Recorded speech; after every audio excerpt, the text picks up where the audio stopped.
Welcome to iDream media. So cholesterol, bad cholesterol ఇబ్బంది పెడుతూ ఉంటుంది. అసలు కొలెస్ట్రాల్ అంటే ఏంటి, రక్తంలో దీని శాతం అనేది ఎంత ఉండాలి, వాల్యూస్ ఎలా ఉంటాయి, ఇక ఈ కొలెస్ట్రాల్ అనేది ఎందుకు పెరుగుతుంది, ఎప్పుడు డేంజర్ సిచ్యువేషన్ అవుతుంది, మరి రాకుండా జాగ్రత్తలు ఏంటి, వచ్చాక న్యాచురోపతి వైద్య విధానం ద్వారా ఎలా తగ్గించుకోవచ్చు, వివరాలు తెలుసుకుందాం. మనతో పాటు ఉన్నారు ప్రముఖ న్యాచురోపతి వైద్యులు డాక్టర్ జ్యోత్స్న పులిపాటి గారు. మేడం నమస్తే అండి. నమస్తే అండి. సో జనరల్గా న్యాచురోపతి వైద్య విధానం అనగానే చాలా మంది మొగ్గు చూపుతూ ఉంటారు.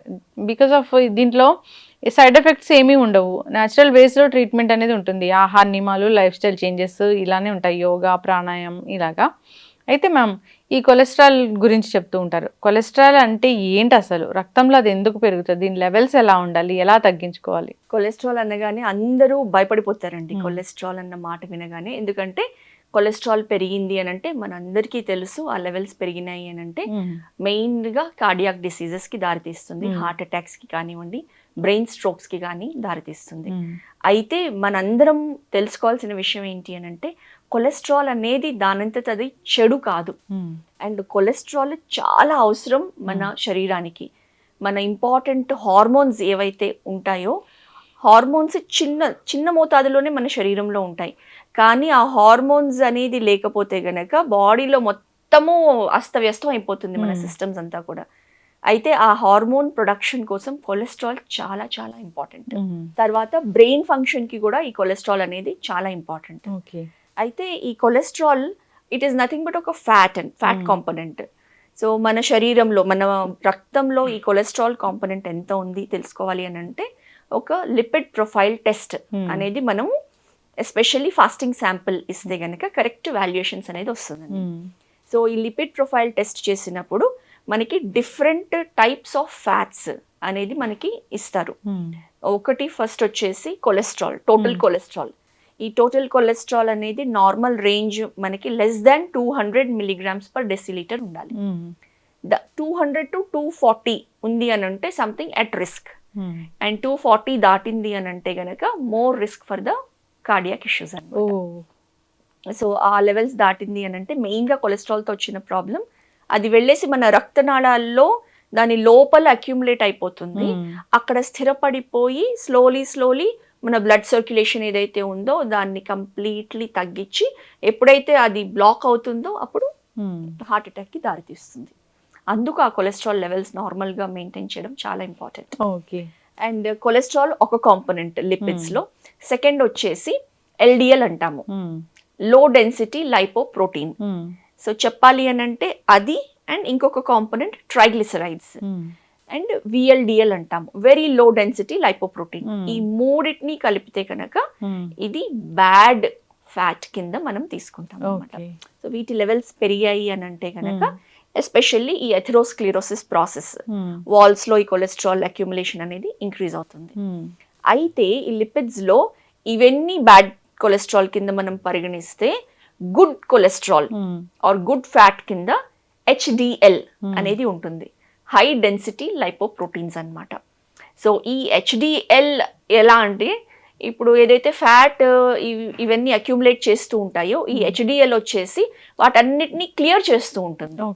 సో దాని ఆపోజిట్ యాక్షన్ అన్నమాట. సో వాక్యూమ్ క్లీనర్ లాగా పనిచేస్తుంది హై డెన్సిటీ లైపోప్రోటీన్స్. ఎక్కడెక్కడైతే అక్యుములేట్ అయిపోతుంటుందో అది మొత్తం సక్అవుట్ చేసి తీసేస్తూ ఉంటుంది. కాబట్టి మనకి హెచ్డిఎల్ అనేది ఎక్కువ లెవెల్స్లో ఉండాలి. సో హెచ్డిఎల్ మామూలుగా 40-45 అప్ టు 60 రేంజ్ వరకు ఉంటే అది నార్మల్ రేంజ్. అంతకంటే ఎక్కువ అప్ టు 80-85-100 వరకు ఉంటే దట్ ఈస్ ఎక్సలెంట్ అనమాట హెచ్డిఎల్. సో మనం ఎప్పుడైనా కానివ్వండి హెచ్డిఎల్ని పెంచుకోవాలి, ఎల్డిఎల్, విఎల్డిఎల్ కొలెస్ట్రాల్ లెవెల్స్ అనేది తగ్గించుకోవాలి. న్యాచురల్ వేస్ ఏముంటాయి దీన్ని తగ్గించుకోవడానికి, కానీ మళ్ళీ పెరగకుండా అసలు రాకుండా? న్యాచురల్ వేస్లో డైట్ మేజర్ రోల్ ప్లే చేస్తుందండి. సో డైట్లో మనకి హెచ్డిఎల్ పెంచుకోవాలి.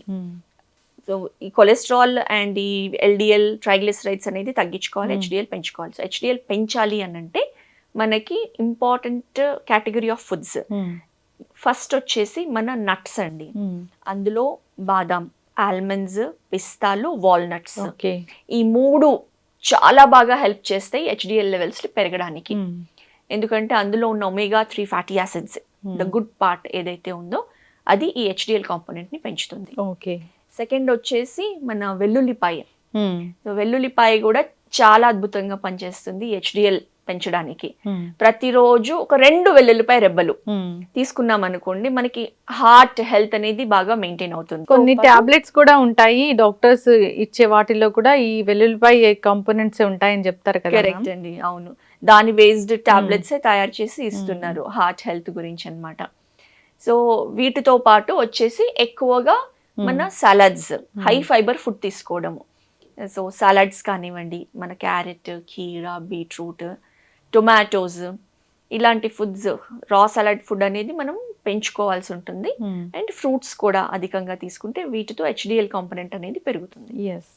అండ్ కొలెస్ట్రాల్, ట్రైగ్లిసరైడ్స్ ఇవి తగ్గాలి అని అంటే మన సింపుల్ కార్బోహైడ్రేట్స్ లైక్ రైస్ కానివ్వండి, రోటీస్ కానివ్వండి, అంటే గోధుమ రొట్టెలు కానివ్వండి, ఇందులో అయితే సింపుల్ కార్బోహైడ్రేట్స్ ఎక్కువ స్టార్చీ ఫుడ్స్ ఉంటాయో, దుంపకూరలు, ఇలాంటివి మనం తగ్గించుకోవాలి. అలా చేసినప్పుడు ఈ ట్రైగ్లిసరైడ్స్ తగ్గుతాయి, ఈ బ్యాడ్ కొలెస్ట్రాల్ కాంపోనెంట్స్ అంతా తగ్గుతాయి, తగ్గి వాటిని నార్మల్ రేంజ్ లో ఉంచుకోవాల్సి ఉంటుంది. అంటే ఎవరైనా ఈ కొలెస్ట్రాల్ ఎక్కువ ఉంది, హార్ట్ అటాక్ వచ్చే అంత రేంజ్ దాకా వెళ్తూ ఉన్నారు, లెవెల్స్ చూస్తే ఎక్కువగా ఉన్నాయి అన్నప్పుడు, సో వాళ్ళు ఎవరైనా అప్రోచ్ అయితే అది ఎన్నాళ్ళలో తగ్గే అవకాశం ఉంటుంది? సో మనము డయట్ స్టార్ట్ చేస్తూ వీటితో పాటు very very important yoga. So yoga చేసినప్పుడు ఎస్పెషల్లీ సూర్య నమస్కారాస్ కానివ్వండి, లేకపోతే certain kind of asanas, pranayama, and stress కూడా ఈ కొలెస్ట్రాల్ లెవెల్స్ ని ఎక్కువ చేయడానికి దారితీస్తుంది. మెడిటేషన్ ప్రాక్టీస్ తో స్ట్రెస్ లెవెల్స్ ని తగ్గించవచ్చు. సో ఇవన్నీ హోలిస్టిక్ గా మనం చేసినప్పుడు అట్లీస్ట్ మినిమం ఆఫ్ ఒక 3 months టైం పీరియడ్ అయితే పెట్టుకోవాల్సి ఉంటుందండి. బాడీ పైన ఇవన్నీ వర్క్ చేయడానికి 90 days మినిమం పెట్టుకుంటే గనక ఆ లెవెల్స్ కూడా ఈజీగా 15-20% లెవెల్స్ అనేది 90 days లో తగ్గుతాయి. అదే జీవన విధానంగా మార్చుకుంటే 6 months down the line, 1 year down the line completely, అంటే ఎంత ఉంది దాన్ని బట్టి, చాలా ఎక్కువ ఉంటే గనక ఒక 6 months టైం పడుతుంది. Otherwise okay hire border line లో ఉంది అంటే 3 months లో ఈజీగా మనం నార్మల్ రేంజ్ కి తెచ్చేసేయచ్చు. సో చాలా చక్కగా చెప్పారు. న్యాచురల్ వేస్ ఉన్నాయి, న్యాచురోపతి వైద్య విధానంలో దీనికి చక్కటి ట్రీట్మెంట్ ఉందని. సో కాంటాక్ట్ చేయాలని కోరుకున్నాం. ధన్యవాదాలు. నమస్తే అండి.